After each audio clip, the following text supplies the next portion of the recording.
Hello, everyone. Welcome back to Conversations with ERR Stories. And for today, we are very fortunate that we have with us Tristan Peterson, who would rather keep his identity private so he could freely write. I remember I was like Tristan a couple of years back when I also hid my identity. He studied to be a high school teacher and turned into theater, went to become a touring heavy metal musician, and now decided to be a writer. So, without any other things to say, let's welcome Tristan. Hello, Tristan. How are you doing? I'm doing well. How are you? Yeah, I'm also doing okay, actually, and I'm very happy that you are with us today to share some writing tips to our viewers. So, to start with, in your introduction, you said you started as a high school teacher and then you went to different fields and finally now into writing. What inspired you to write?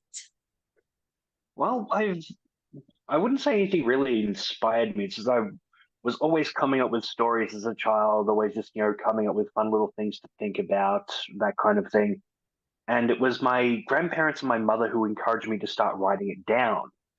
Mhm. After a while, I just started took their advice. I started putting it all down on paper, and before I knew it, I had a couple of books that I'd basically completed. I mean, they weren't that much, nothing that special, written by about an 8 or a 9 year old, but it kind of just became almost habit after a while. I just, I liked doing it, so I kept writing. Okay. So you've mentioned that it was your grandmother, is that correct, who inspired you or who fired up your passion in writing? From then I, on, have you yeah, experienced any challenges as a writer and how did you overcome them? definitely no shortage of challenges.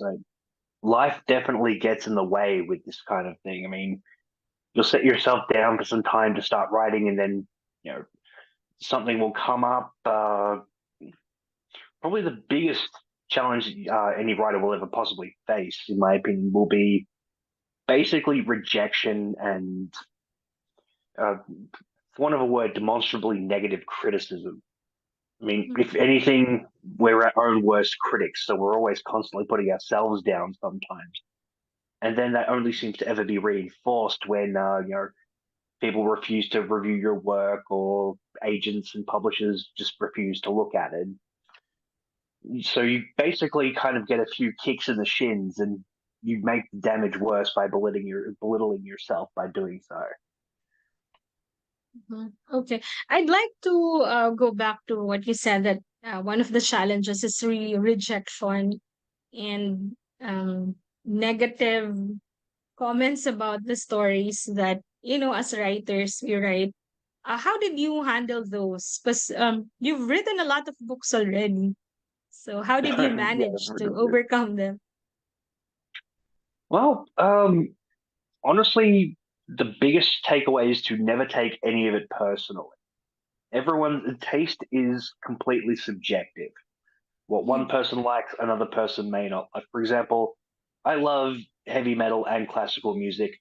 There are people who probably absolutely hate heavy metal and classical music. That's absolutely fine. They're allowed to have those tastes. They're allowed to have different tastes. If something I write isn't pleasing to them, that's absolutely fine. So I try not to, try not to take it as any kind of attack on myself. Just that, Mhm. okay, it doesn't work for them. I'll find my audience elsewhere. Yeah, I definitely agree with that. As they say, um, writers should write to express, right? And eventually, if we keep expressing ourselves, we'll be able to find the right audience. So, for all the viewers out there who are, Tristan, some of them, they wanted to write, but they would not write because of the rejection, the feeling that maybe they won't accept my story and all that. It's a very good point that with what you said that you'll be able to find the audience out there and he'll be appreciating also your work. Okay, now let's go to your book. You have written a lot of them. Can you tell us the story behind some of the books that you've written? Well, I'd probably say the biggest influences on the books that I've written so far are definitely Terry Pratchett and his Discworld series, and Piers Anthony and the Xanth novels. Basically, I've encountered this a lot, and this is in no way a slight against the current, fantasy landscape.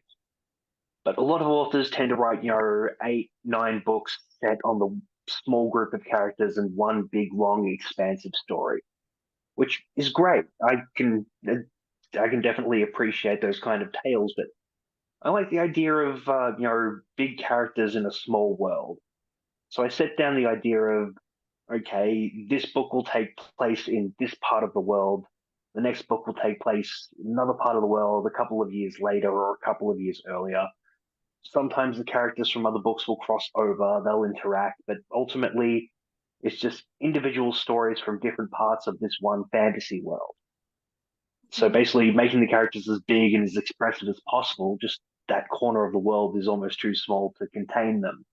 And naturally, these big personalities are going to collide at some point, which is just going to make for more interesting stories down the line, I think. Did you keep an outline of each story, or it comes out naturally and then you write? Oh, I'm definitely a proponent of getting your outline down first. I mean, write a basic dot point synopsis, get your characters from point A to point B to point C to point D. Just plot out the rough idea of the story, but Mm-hmm. also give yourself a little room to kind of veer off a little.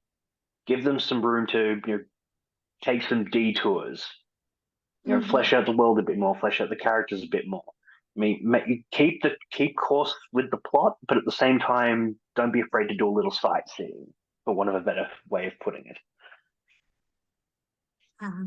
Okay. And do you regularly write like on a daily basis? And when do you write best? Is it in the morning, at night, or any time of the day? It's during a weekday. It's usually at around early evening into night because I work a regular job. So Mm, basically, when I finish work, it's have something to eat or have something to drink, then get down a few words, and it's almost habit at this point. If I don't write for 1 or 2 days, I start feeling pretty lousy about myself. So I try to avoid that, and I write as much as I possibly can. okay. All right. So what are your future plans in terms of your books and other things that you plan to write about? I wouldn't mind toppling J.K. Rowling off of the throne as one of the biggest selling authors of all time. That'd be lovely. But no disrespect to fellow authors or anything, but I wouldn't mind a shot at the top spot. But at the same time, I'd be happy with just a handful of people that just really dig my books. I mean, Mhm. even if my audience is just a small group of people, they're my people. I'll get along with them fine. I'll be happy with that. Okay. All right. And where do our audience get to access your books? Are they available online or via Amazon? Maybe you can invite them. Oh yeah, absolutely. Currently, the book is primarily available through Amazon, through Amazon authors section and Kindle Direct Publishing. It's also available directly through my publisher, Gen Z Publishing and Zenith Publishing. There is a second book that's currently in editing, so hopefully that'll be available in the next year or so. And there are a couple of plans in motion of getting an audio book available and books available in bookstores very soon. We just have to sort out a few things with distribution. So hopefully Barnes and Noble, Dimmix, wherever we can get it at that point. But right now, currently Amazon.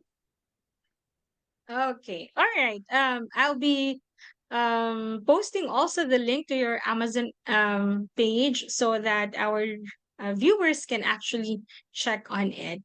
Before we end, Tristan, I have just a curious question. With the Yeah, sure. advent of AI, some of the writers are actually not so excited about it because some are feeling that AI might take over their jobs and all that. But as a writer, what's your stand about AI? Well, AI is one of those things where AI doesn't differentiate. It has no sense of taste, no sense of anything subjective. It is completely objective. AI is fueled by whatever it's fed into. That doesn't equate for any kind of quality or any kind of feeling or emotive quality behind it. So, Mm-hmm. whilst it can take all of these myriad ideas and mash them together into something objectively appealing, as much as I prefer to look at things objectively, you have to leave room for something emotive, something subjective, something that you can latch onto. So I would say, whilst AI will advance, AI will become something to be genuinely considered. Don't be afraid of it. After all, a human mind put AI together. Something Yeah. created by a human mind can be unraveled by a human mind. Mm-hmm. So I was going to say there are people that take on mountains, people that swim in the deepest parts of the ocean. We can take down computer code. We can beat it. We're inventive. We're an inventive species of people. Mm-mm.